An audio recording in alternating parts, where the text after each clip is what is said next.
제가 지방선거 때도 참 많은 국민들한테 들었던 얘기입니다. 윤석열 대통령 때는 윤석열 대통령이 외국에 나갈 때마다 불안했었는데 이재명 대통령은 외국에 나갈 때마다 순방할 때마다 뭔가 기대가 된다는 거예요. 이재명 대통령의 외교 역량으로 이재명 대통령은 월드 클래스의 세계적인 지도자로 자리매김하고 있습니다. 국민의 한 사람으로 자랑스럽습니다. 네. 오늘 이재명 대통령 시계를 저렇게 착용하고 있었는데 뭐 늘 차고 있었던 시계 같긴 한데 이게 최근에 관계 때문인지 오늘은 유독 주목을 받았습니다. 그리고 뭐 지난 10일에 이 얘기했다가 지금 엄청난 후폭풍이 일고 있잖아요. 국민은 영원하고 정권은 짧다라고 얘기를 한 이후에 연일 좀 갈등설을 진화하려는 말들을 하고 있습니다. 구자룡 변호사님, 오늘은 이런 얘기까지 했네요. 월드 클래스의 지도자다. 뭐 전술적인 후퇴를 한 것 같은데 앞에 메시지도 다 의미는 있었다고 생각을 합니다. 이 첫 번째는 정권에 대해서 약간 경고 사격 정도를 한 게 아닌가. 제가 만약에 당대표가 되실 때 어쩌시려고 그러세요라고 경고를 한번 하고 그러고 나서 이제 수습하면서 내가 그렇다고 파열음 낼 사람은 아니라 이재명 정부의 성공을 위해서 열심히 할 사람이다. 이렇게 사실 정치적 알리바이를 또 만들어 놓는 거거든요. 예. 저런 식으로. 그러니까 완전히 민주당 지지자들에게 내가 두 쪽 낼 사람은 아니다라는 거는 이제 공감대를 형성한 상태에서 하지만 나는 당원들의 니즈를 반영하는 되게 선명하고 더 세게 싸울 사람이다라는 건 분명히 하는 것이거든요. 그러니까 사실 정청래 대표가 정치적으로는 수싸움을 굉장히 좀 노련하게 하고 있는 것 같아요. 지금 본인의 이득을 위해서 움직이는 것도 이재명 대통령이 당대표 시절에 했던 거를 거의 미러링하듯이 따라가면서 자신의 이득을 챙기고 있거든요.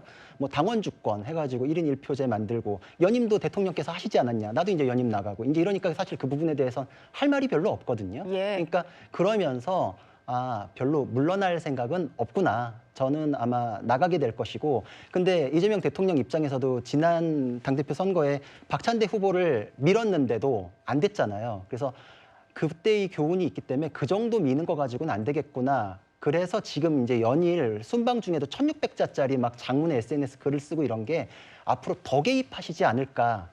더 세게 맞붙게 될 전초전 아닐까요? 저는 정권을 탄생시킨 민주당이 분화가 지금 시작됐다 이렇게 생각을 합니다. 예. 아마 지난 전당대회 때도 영향을 줬다라는 발언에는 청와대는 아니다라고 얘기를 계속 해왔던 것 같습니다. 오늘 정청래 대표가 무슨 말을 할지 관심이 쏠렸던 이유는 아까 말씀드린 대로 주말 동안 이 대통령의 경고성 메시지가 나왔기 때문인데요. 그 이후에 정 대표가 처음으로 공개 일정에 나선 거였습니다. 정리를 좀 해보면요. 지난 8일에 취임 1주년 기자회견 때는 이겨야 하는 곳을 졌다면 최소한 성공은 아니다. 대통령이 이런 얘기를 했었고 유럽 순방 환송식 때도 정청래 대표가 이례적으로 청와대가 나오지 말라고 하는 바람에 불참을 했습니다. 또 이제 외국 지금 유럽 순방 중에 올린 글에서는 여당의 책임론을 좀 언급을 했거든요. 성추윤 부대변인님. 네. 이게 6월 들어서 벌써 3번이나 이런 일이 있다 보니까 정 대표가 오늘 무슨 반응할까 궁금했었는데 기자들이 이제 물어봤더니 손으로 X자 그리면서 묻지 마라 이런 식의 제스처를 취하더라고요. 본인이 답변하기 좀 곤란한 상황이 오겠죠. 정청래 대표께서 정권은 짧다라는 그 발언을 한 이후에 사실 이 파장이 계속 지금 여진이 남아 있는 거 아니겠습니까? 그렇기 때문에 대통령께서 올린 메시지는 저는 명확하다고 생각합니다. 저 SNS에 올리신 글도 그렇고 취임 1주년 기자회견 때 말씀하셨던 것도 그렇고 이제 8월 17일에 있을 민주당의 전당대회 때 저는 이게 뭐 개파 투쟁이라기보다는 이제 노선 투쟁이 아주 강하게 이루어질 거라고 보는데 그 노선 투쟁에 있어서 중도 실용으로 갈 것이냐 아니면 민주당이 원래 야당 시절부터 주장해온 강한 진보적 색채를 드러낼 것이냐. 대통령께서는 집권 여당이니까 좀 더 중도 실용으로 갔으면 좋겠다라는 본인의 의사를 계속 표명하신 걸로 보여지고요. 예. 그럼 왜 순방 기간 중에 이런 것들을 SNS에 이렇게 급하게 올리셨을까? 대표께서 정청래 대표가 정권은 짧다라는 그 말을 한 이후에 뭔가 이 SNS에 또 보안 수사과 관련 문제를 올리셨거든요. 그 부분이 지금 사실 당내 진보 진영 내에 이 중도 실용을 추구하는 분들과 진보적 색채를 강하게 말하고자 하는 분들의 이견이 가장 강하게 대립하고 있는 의제거든요. 네. 그렇기 때문에 그 의제에 대해서 정청래 대표가 사실상 또 우리는 진보적으로 가야 된다라고 주장을 세게 하신 거기 때문에 그런 차원에서 대통령 입장에서는 좀 더 중도 실용의 그런 방점을 찍는 발언을 한 번 더 하신 게 아닌가라는 생각이 들고요. 아까 우리가 처음에 봤던 정청래 대표가 했던 발언 중에 뭐 윤석열 정부 때는 외교 순방법은 불안불안했다라고 말씀하셨는데 지금 사실 이재명 대통령을 강하게 지지하는 분들은 이재명 대통령이 순방만 가면 뭔가 당내 분열 아젠다가 막 갑자기 피어나고 예. 뭐 이런 것들에 대해서 좀 더 불안해하시는 분들도 있거든요. 지금도 네. 대통령 지금 한국에 안 계십니다. 한국에 안 계신데 지금 순방과 관련된 이야기를 나누는 게 아니라 계속해서 당내 갈등과 관련된 이야기들을 다루고 있잖아요. 이런 것들은 매우 안 좋은 상황이거든요. 왜냐하면 보수 진보할 것 없이 외교 순방을 나가면 늘 외교 순방 성과 보따리를 들고 오기 때문에 국정 지지율에 좋은 긍정적 영향을 미쳐요. 근데 순방 효과는 하나도 지금 나오지 않고 계속 당내 갈등 이것만 다뤄지고 있잖아요. 이런 네. 것들은 지금 우리 당을 이끌고 있는 우리 당 구성원들이 좀 심히 고민을 해봐야 되는 포인트라고 생각합니다. 정청래 대표가 일단 이 대통령 글에 대해서 직접적인 답변은 피했지만요. 당내에서는 이 글 속에 숨은 메시지를 놓고 여러 가지 해석들이 나오고 있습니다. 우리 여당이 이 지방선거 이후에 어떤 자세를 가지고 국정 운영을 해야 될 것인지 그거에 대한 책임성을 강조하기 위해서 말씀하신 거로 이해를 하고 있고요. 그거를 특정 인사 혹은 지도부로 좁혀서 접근하는 것은 그건 대통령의 뜻을 왜곡하는 거라고 생각합니다. 지난 13일 이재명 대통령께서 SNS를 통해서 뜻깊은 메시지를 전하셨습니다. 여당의 열정은 우리 진영이 아니라 국민 전체를 향해야 한다. 여당은 대통령과 운명을 같이 하는 운명 공동체이자 국민의 삶을 온전히 책임지는 자리입니다. 문제를 키우는 정치가 아니라 문제를 시원하게 해결하는 정치를 해야 합니다. 네, 강두구 최고위원은 엄청나게 좀 정청래 대표를 향해 쓴소리를 하는 최고위원 중에 한 명인데요. 계속해서 당 지도부의 책임론을 언급을 하는 것 같습니다. 이현종 위원님, 네. 정 대표는 그냥 듣고도 가만히 있고 이제 반청계로 분류된 최고위원들을 면전에서 계속 쓴소리하고 이게 무한 반복인 것 같은데 어떻게 보셨어요? 대통령이 사실 당무에 개입하지 못하잖아요. 네. 법적으로. 근데 대통령이 3번에 걸쳐서 사실상 정청래 대표에게 신호를 보냈습니다. 빨간 신호등을 보냈거든요. 근데 3번 다 지금 정청래 대표가 이 신호를 받고도 지금 계속 본인의 생각을 고집하고 있는 거예요. 권력은 짧다, 보안수사권 폐지 등등을 이야기하고 있는 거예요. 예. 그러니까 이게 웬만한 정책 감각이 있다면 정청래 대표처럼 정책 감각이 있다면 이 메시지가 무슨 뜻일까를 아마 알 겁니다.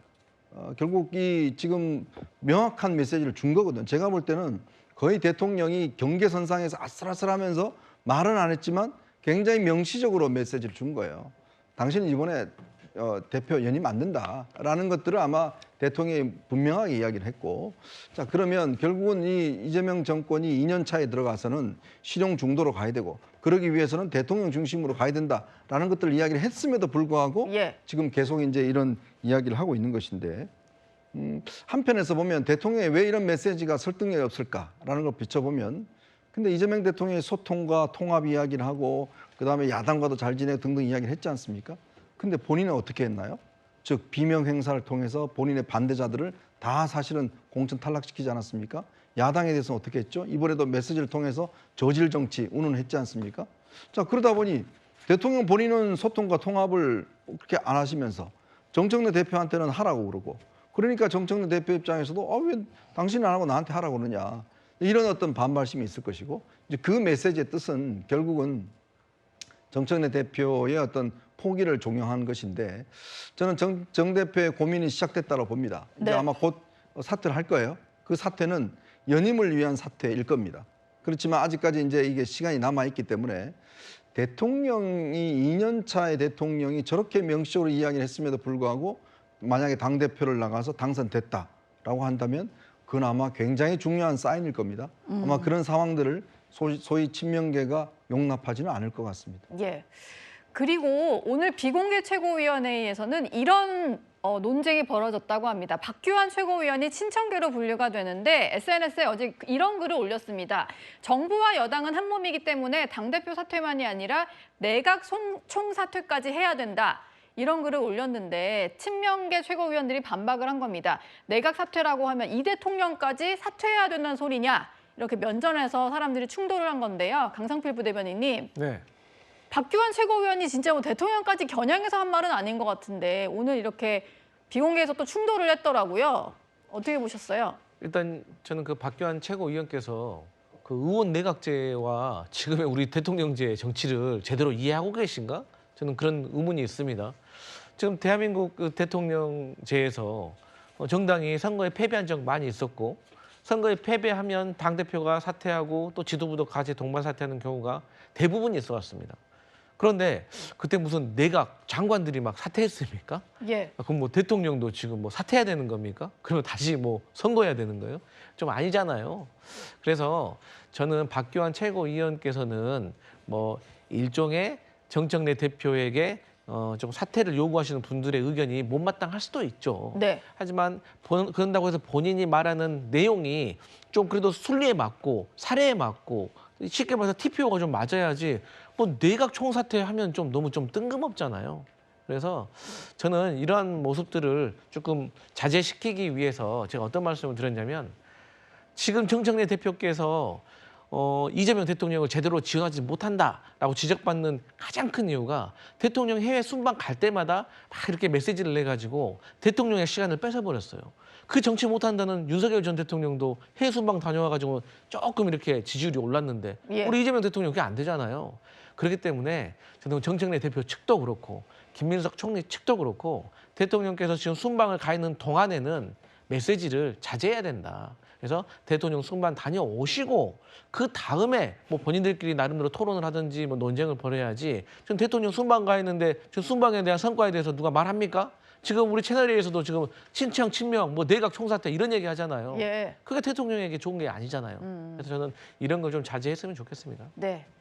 대통령의 시간을 뺏고 있다 이런 말씀이셨습니다.